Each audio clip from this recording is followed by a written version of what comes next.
오늘은 이 평양 대부흥 운동, 부흥 운동의 영향과 결과, 오늘로 일단은 마감을 하겠습니다. 그리고 다음 주부터는 우리가 그동안 살피지 못했던 선교사님들, 또 아주 훌륭한 분들이 많습니다. 좀 더 살펴보도록 그렇게 하겠습니다. 자, 이 부흥 운동을 보면 초기에 이 오순절 성령 강림 사건이 있었잖아요.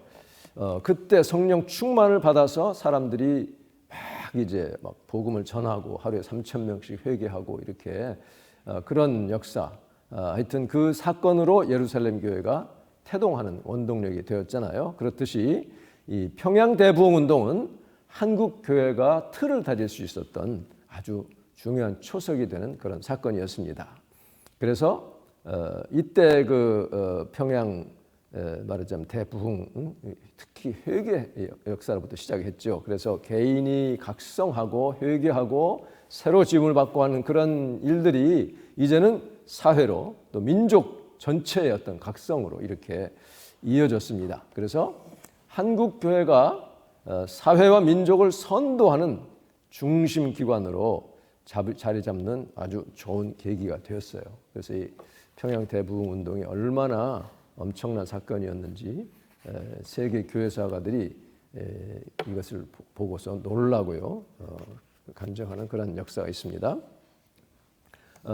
그래서 우리의 이해를 뛰어넘는 하나님의 개입과 섭리 가운데 이 죄로 무딘 이 백성을 하나님께서 영적인 깊은 잠에서 깨워주시는 하나님의 주권적인 역사였습니다. 지난번에 본 것처럼 내가 이게 죄인지도 모르고 그냥 지내던 그런 일들을 성령께서 막 역사하셔가지고 죄를 지적하시고 깨우치시니까 야, 내가 정말 죽일 죄인이구나 하는 것을 깨닫고 엄청난 그 회개 역사가 일어났죠. 그러니까 선교사들이 먼저 회개하고 통회하고 하니까 그제서야 강팍하던 조선의 이 백성들이 자기의 죄를 그제서야 깨닫게 된 거예요. 그래서 이것이 영적인 각성운동, 나아가서 사회개혁운동, 그러면서 이제 복음을 전해야 되겠다는 전도열, 그 100만인 구령운동까지 번져나갔잖아요. 그것을 통해 교회가 성장이 되고 많은 교회들이 생겨나고 또 꽉꽉 차오고요. 이것이 나중에는 복음주의 연합운동까지 이어집니다. 이제 조금 뒤에 나옵니다. 어떻게 연합운동이 이어졌는지. 자, 그래서 평양 대부흥 운동은 첫째로 순수한 영적인 각성 운동이었다 하는 것입니다. 이 부흥 운동에 여러 가지 좀 비영적인 요소들도 사실은 끼어들었어요. 그 마귀 역사도 있었고 그렇지만 잘못된 그 시각에서 보는 사람들은 한국이 이렇게 막 정치적으로 국가적으로 어려워지니까 사람들이 막 이렇게 뭘 찾다가 했다, 그렇게 정치적인 동기에서 시작된 것은 아니라는 거예요. 그게 아니라 성령의 역사로 인한 회개 운동이 시작이 된 거예요. 이게 참 중요합니다. 그러니까 어떤 시대를 막론하고 우리는 다 죄인이잖아요. 그러니까 회개가 먼저 터져야 되는 거거든요. 그래서 성령의 역사 회개 운동이 일어났고 그 회개 운동에는 먼저 교회 지도자들, 선교사들 이런 분들이 회개함으로 이제 민족적인 회개 운동이 일어났다, 그런 얘기입니다. 그런 영적인 각성 운동이었다는 것이죠. 그래서 근본적으로 영적인 요인에 의해 성령의 역사로 된 것이지 어떤 정치적으로 몇 사람들이 이거 네 나라 살려야 되겠다 해서 그렇게 꾸민 그런 일이 아니라는 거예요. 그래서 성령과 말씀, 말씀이 빠지면 안 되죠. 그것으로 특징되는 회개운동, 그런 회개운동은 어디서 출발됐다고 그랬어요? 사경회에서, 말씀 사경회. 하나님의 말씀을 이렇게 읽고 풀어주고 그 말씀 가운데 성령이 역사하니 회개가 일어나고, 이런 사경회가 굉장히 중요한 역할을 했습니다. 그러니까 그 사경회도 먼저 선교사들이 먼저 가진 거예요. 자기들끼리 사경회를 열고 기도회를 가지고 막 그러는 가운데 이제 성령의 역사였습니다. 자, 여기 다운표에 있는 거 한번 같이 읽어봅시다. 가운데 하나님의 말씀을 통한 성령 안에서의 부흥은 교인들로 하여금 믿지 않는 이웃들과 초신자들에게 관심을 가지도록 한다. 예, 이게 중요합니다. 그러니까 하나님의 말씀이 절대 빠지면 안 되는 거죠. 거기에 성령의 역사, 그 안에서의 부흥이라고 하는 것은 이제 믿지 않는 이웃들까지 초청하도록 하고 그런 사람들에게 관심을 가지도록 한다라고 보는 거죠. 그리고 1908년에 있었던 감리교 선교 보고서에 보면 이런 내용이 있습니다. 정치적인 이유로 설명하는 것은 정확하지 않으며 더 적절한 원인은 기독교 신앙을 그들의 이웃에게 전하는 일에 있어서 한국 그리스도인들 스스로의 지칠 줄 모르는 중단 없는 활동 때문이다. 이렇게 지금 얘기하고 있는 그리스도인들 스스로 계속해서 복음을 전하고 신앙을 전하는 그 일로 이렇게 부흥이 일어났고 영적인 각성이 일어났다, 그런 얘기입니다. 자, 이렇게 영적인 각성에서 이제는 사회 개혁으로 이제 이어지는 것입니다. 그러니까 영적 갱신 개인적인 것으로 그치지 않고 이것이 이제 교육열로 막 번져 나갔어요. 그뿐 아니라 한국을 망하게 하는 이 담배하고 술, 그 당시 술이 참 많은 사람을 정신을 혼미하게 했어요. 특히 농한기, 농번기는 말할 것도 없고 농한기에 도박하고 술 먹고 담배 피고 이렇게 일은 안 하고 그냥 할 일 없으니까 이렇게 퇴폐적인 그런 삶을 살다가 또 우상 숭배했고요. 그렇잖아요. 잡신에게 막 절하고 선앙당에서 빌고 또 무당한테 막 가가지고 굿하고 이런 그런 데서부터 탈피시키고, 그리고 중요한 것이 여성의 지위가 향상됐다는 것입니다. 참 먼 길을 왔어요. 사실 지금 엄청나게 많이 향상이 됐지만 아직도 좀 문제가 있지만 어쨌든 이 기독교가 들어가는 곳마다 여성의 지위가 향상되고 있습니다. 지금 이슬람 세력 보세요. 여성 지위를 아직도 인정하지 않으니 얼마나 많은 피해를 입고 그 싸우면서 잡히고 죽고 합니까? 그리고 결혼 및 세계관의 변화, 결혼에 대한 것도 이렇게 그냥 부모가 정해주고 어떤 가정과 집안과 집안끼리의 어떤 그런 이런 뭐랄까요, 그런 것으로 그냥 결혼해버리는 그런 것도 이제 타파하고 믿음 있는 신랑 신부를 찾아가는 이런 일들, 또 세계관이 바뀌는 거예요. 이 세상이 무슨 원수 마귀가 뭐 이렇게 귀신이 역사해서 조상신을 잘 섬겨야 되고 한 이런 게 아니고 전능하신 하나님이 우리 인생과 나라의 역사를 주관하신다고 하는 이 세계관이 변화되는, 그래서 사회개혁으로 이어졌다 하는 것입니다. 굉장히 이것이 중요한 거죠.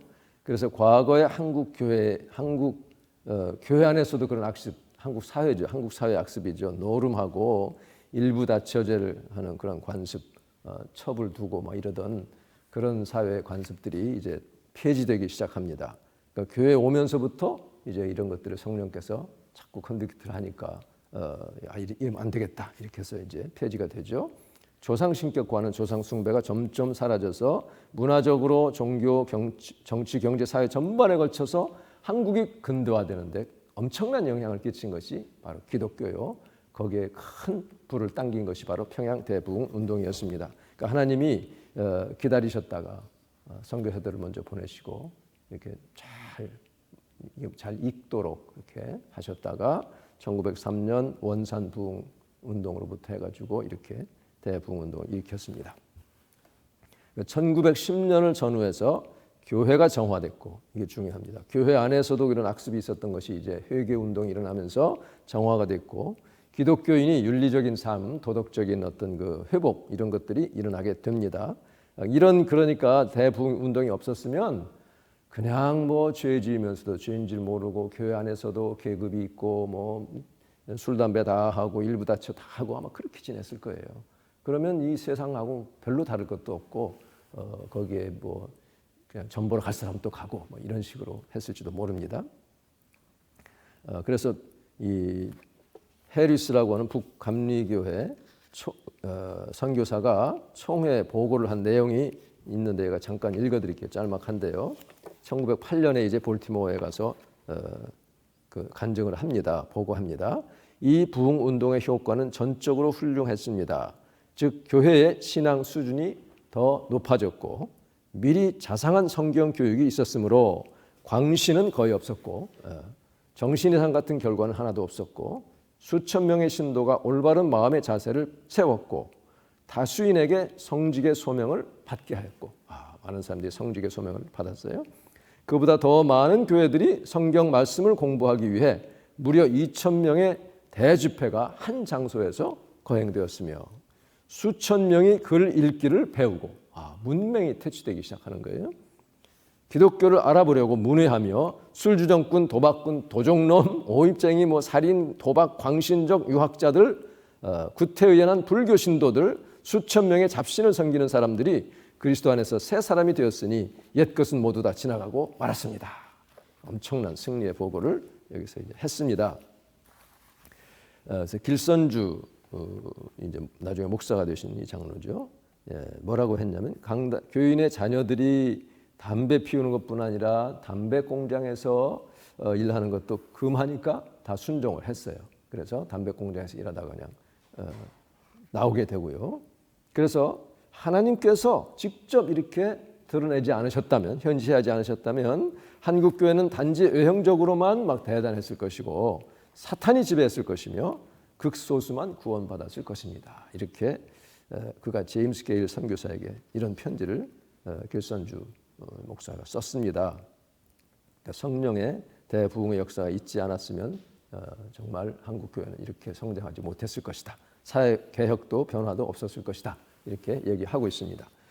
그래서 이 평양 대부흥 운동은 이렇게 순수한 영적 강성 운동에서 시작해서 사회 개혁으로 이어지면서 교회 성장의 원동력이 됐습니다. 그 다음 페이지에 보면 이 부흥 운동 기간 동안에 교회들이 막 차고 넘쳤어요. 그렇기 때문에 남자 여자가 다 시간을 나누어 모여야 됐어요. 남자는 남자끼리 모인 다음에 헤어지고 나서 또 여성도가 모여서 이렇게 하고 그렇게 나눠서 해야 됐습니다. 이 모임들은 깊은 감동과 뜨거운 기도를 동반해서 때로는 한밤중까지 지속되었다. 자, 그러니까 그 당시 농사짓고 그냥 어렵게 먹고 살고 하던 사람들이 예수 그리스도 안에서 희망을, 소망을 가지게 됐으니 얼마나 그 시간이 달았을까요?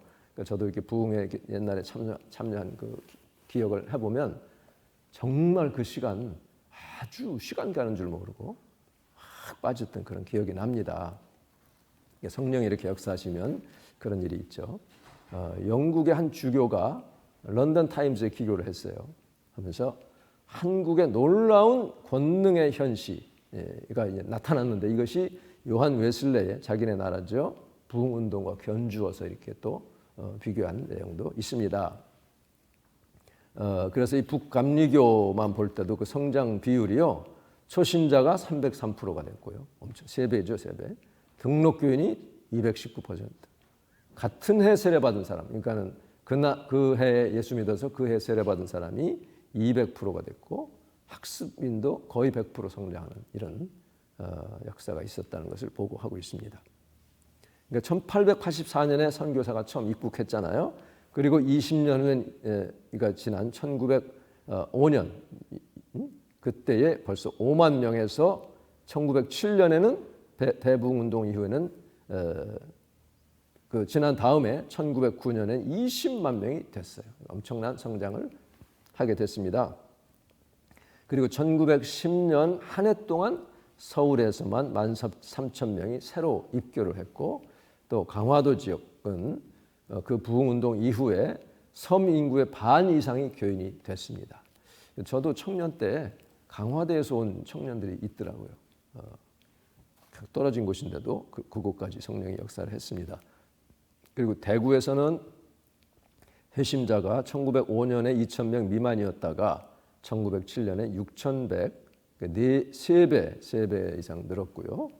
강원도 동해안의 어느 지역은 도시 인구가 3,000명인데 주일 저녁에 2,500명 거의 다 나온 거예요.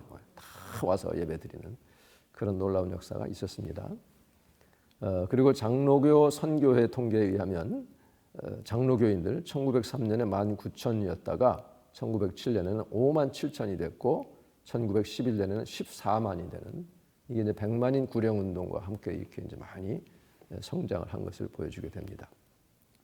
이렇게 교회 성장의 원동력이 됐고 그다음 복음주의적인 연합운동이 일어났습니다. 이게 참 중요합니다. 이게 초대교회처럼 20세기 초 한국의 부흥운동이 한국인들과 선교사들 그리고 원수와 원수가 또 만나고요. 또 양반과 천민이 계급을 타파하고 모이고 또 형제와 자매를 하나로 묶어주는 그런 매개체 역할을 한 것이 바로 평양 대부흥 운동입니다. 그러니까 이게 그냥 단지 영적인 뭐 교회 성장으로 끝난 게 아니었어요. 굉장한 그 하나님의 역사가 일어났던 것이 바로 평양 대부흥 운동입니다. 미국에서는 장로교, 감리교가 이게 하나로 합치는 게 그 당시로서는 상상할 수 없었어요. 그런 장로교와 감리교의 벽을 넘어서 하나의 민족교회를 설립하자 하는 움직임까지 일어날 정도로 연합했습니다. 그래서 이 부흥운동의 촉매가 된 이 사경회는 장로교, 감리교 지난번에 쭉 본 것처럼 함께 모여서 연합해서 사경회하고 강단도 교류하고 이렇게 연합운동의 급물살을 타게 됐습니다. 근데 조금 이제 아쉬운 것은 그때 그렇게 해서 하나로 딱 묶었으면 좋았을 텐데 그것은 또 쉬운 일은 아니죠. 1887년에 성서 번역위원회가 세워지고 84년에 첫 선교사가 왔는데 한 3년 만에 벌써 이게 연합으로 됐어요. 장감 연합으로 된 겁니다. 1890년에 예수 형교서회, 그러니까 기독교서회 전신입니다. 이것도 장감 연합이에요. 그 당시로는 장로교, 감리교밖에 없었어요. 그 다음에 93년 성서번역 실행위원회, 이것도 연합. 1905년에 복음주의 연합공의회. 이때에 하나의 민족교회를 설립하자 이런 모색도 있었어요. 이게 이루어지진 않았지만. 그리고 이제 1906년에 숭실대학도 연합으로 됐고요. 연희전문학교도 아펜젤러와 언더우드가 같이 이렇게 했고요. YMCA, 주일학교 연합회 이런 모든 것들이 연합운동으로 이렇게 세워진 그런 역사입니다. 그리고 이제 여기서 1907년에 대부흥운동의 여파로 하나의 놀라운 헌신의 사례가 하나 있어요. 이게 뭐냐면 이제 군대에서 그리스도인이 된 사람이 있어요. 직업 군인이에요. 그런데 이제 거기서 10년이 지나고 나니까 야 내가 더 이상 군대에 있으면 안 되겠다 해가지고는 나오게 됩니다.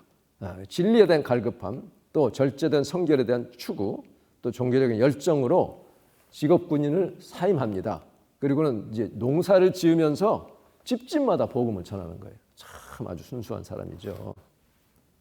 그래서 이제 사람들이 모여들니까 교회를 이제 짓자 해가지고 이제 교회 건축을 해요. 기금을 모으고 뭐 헌금들을 내고 해가지고 하다 보니까 건축비가 모자라가지고 지붕도 못 얹고 중단이 돼버렸습니다. 그러니까 이제 사람들이 오랜 기간 기도를 합니다. 주님, 이거 빨리 마무리하게 해주세요. 근데 오랜 기간 잘 이루어지질 않았어요. 그러니까 이 군인이었던 이 사람이 자기의 유일한 재산, 황소를 팔아요. 농사를 그 황소로 지어 먹어야 되는데 그거를 팝니다. 팔기로 결심하면서 우리의 농경지를 돌보실 하나님을 신뢰합시다. 대단한 결단입니다. 그러니까 말하자면 지금 같으면 기계로 농사를 짓잖아요. 근데 그 기계 팔고서 하겠다는 그런 거죠. 교회를 짓겠다는 거죠. 즉시 황소를 팔아서 교회를 봉헌을 해요.